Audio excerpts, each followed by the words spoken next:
ये हमारे शास्त्र कहते हैं। ते सर्वेपि ज्ञान वृद्धाश्च किंकिरा शिष्य किंकिरा कृष्ण प्राप्ति कर्म शाश्वत साधनम तद्वदाधुना।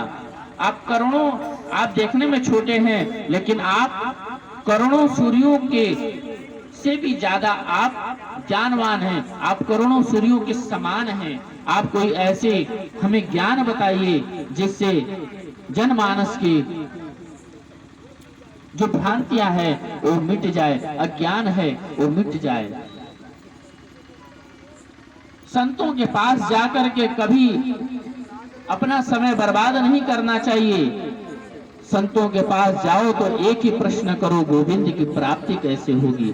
क्योंकि संतों का क्षण और अन्न का कण कभी बर्बाद नहीं करना चाहिए। सौनकादि ऋषियों ने सूर्य से यही पूछा कि कृष्ण की प्राप्ति कैसे हो। अब तो सूर्य महाराज बड़े गदगद हो गए, प्रेम से आह्लादित हो गए। कहते हैं बहुत आपने अच्छा प्रश्न किया।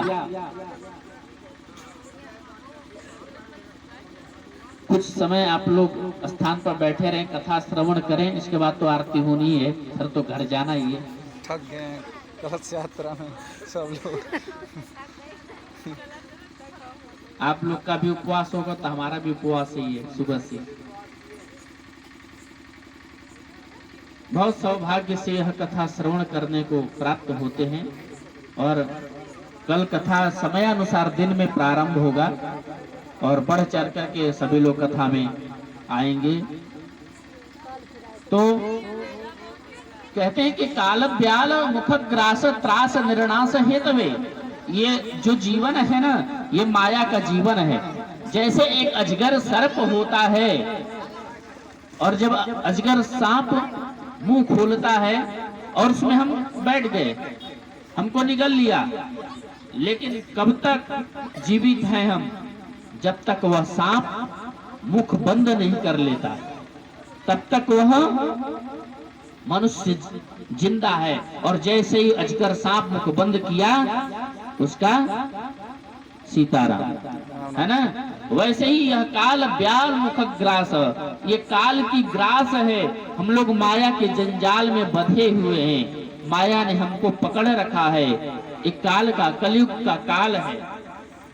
परमात्मा का चिंतन करते नहीं, खाए पिए सोए बस हो गया, यही जिंदगी की रीति बन गई है। लेकिन परमात्मा ने मानव जीवन क्यों दिया है? हरि भजन को। हरि भजन बिना विश्राम कहाँ? बिना हरि के भजन के बिना विश्राम करो ही नहीं। अच्छा, जब रात्रि में जब विश्राम करो ना, तो लोग जाते हैं और तुरंत सो जाते हैं। ये बेड और तोशक रजाई बनाए हैं कि गए और सो गए तुरंत। ये बेड नहीं है, चारपाई और तोशक नहीं है। पता है आपको, यह भगवान विष्णु और माँ लक्ष्मी की सैया वास है। जब भी आप सैया पर जाओ सोने के लिए, हमेशा भगवान विष्णु और लक्ष्मी की प्रणाम करते हुए उसके बाद ही इस बिस्तर पर सोने का कार्य,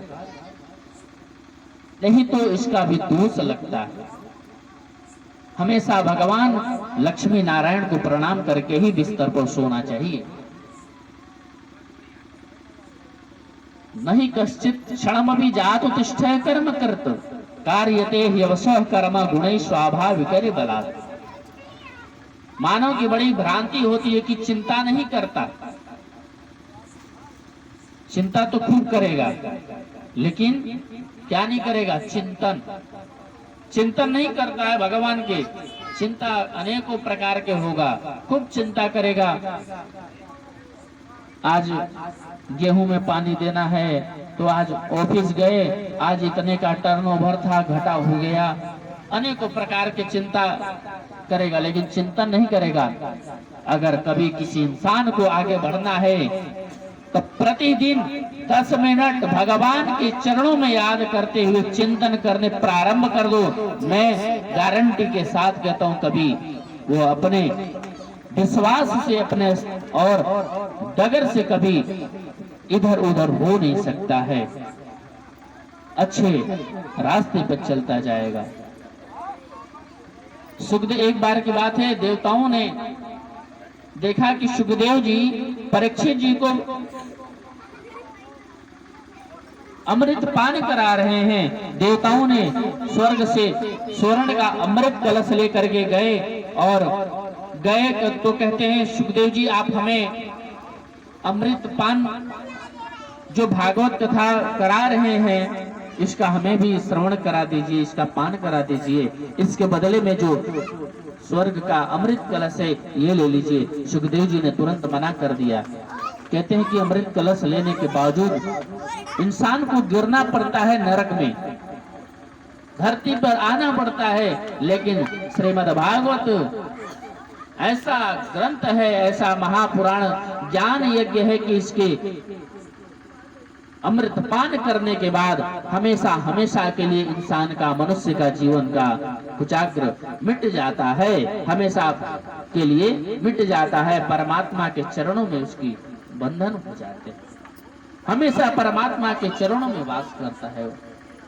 मना कर दिया। जाकर के देवताओं ने ब्रह्मा जी से शिकायत किया। ब्रह्मा जी ने आकर के तौलना शुरू किया। 2 तराजू पे, एक तराजू लिए ब्रह्मा जी ने और एक तराजू के पल्ले पर श्रीमद् भागवत महापुराण के ग्रंथ रखे और दूसरे पल्ले पर जितनी भी सृष्टि है, संसार की भी जितनी भी वस्तु है, जितनी भी सृष्टि है, मानो पूरे ब्रह्मांड एक पल्ले पर रख दिए और दूसरे पल्ले पर भागवत भगवान को विराज कर दिए। अब बताओ कौन ऊंचा होगा और कौन नीचा होगा? जो भारी होगा वही तो नीचे होगा, जो हल्का होगा उठ जाएगा, ऐसे ही तो है। तो भागवत भगवान नीचे हो गए और संसार की जितनी भी सृष्टि की वस्तुएं थी वो ऊपर उठ गया। ब्रह्मा जी ने कहा यह कोई पोथी नहीं है, यह कोई ग्रंथ नहीं है, यह कोई किताब नहीं है श्रीमद् भागवत महापुराण।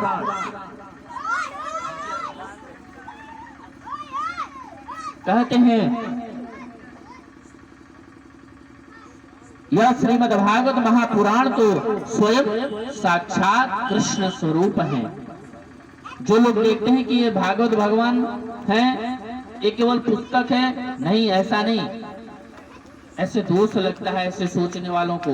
ये तो स्वयं कृष्ण के प्रत्यक्ष कहन श्रीमद् भागवताख्योयम प्रत्यक्षम, माने सामने प्रत्यक्ष, प्रत्यक्षम कृष्ण एव ही।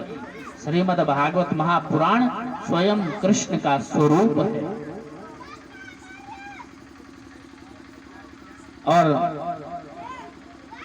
इसके श्रवण करने से जीवन धन्य हो जाता है। जन जन में नारद जी ने प्रचार करने के लिए अपने पिता ब्रह्मा जी से अध्ययन किया इसका, लेकिन श्रवण विधि की सप्ताह का क्या है, ये तो नारद जी ने सनत कुमारों से सुना था।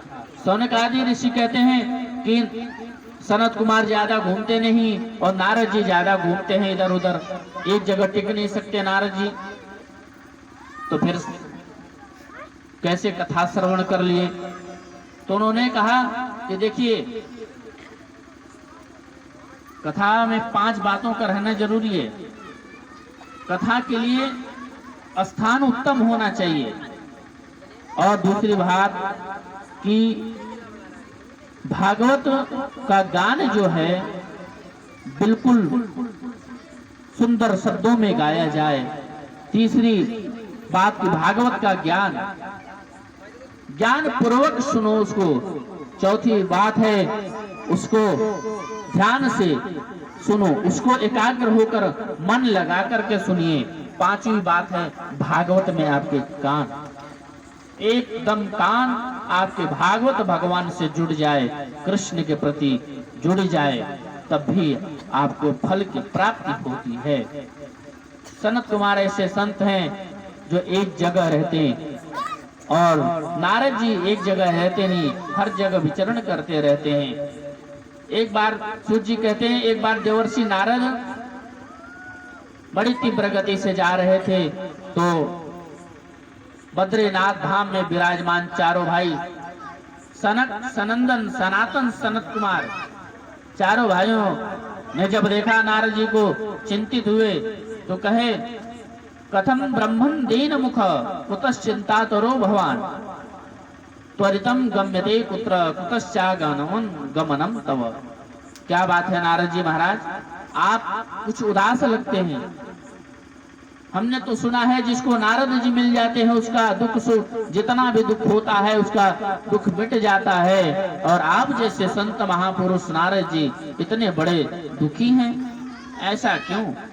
कहते क्या बताऊं महाराज, अहम तो प्रथो ज्ञातो ज्ञात्वा सर्वोत्तमामिति पुष्करम च प्रयागम च काशीम गोदावरी। कहते मैंने पृथ्वी पर आया, पृथ्वी को श्रेष्ठ समझ करके हरि क्षेत्र गया, कुरुक्षेत्र गया, सेतु बंद रामेश्वर गया,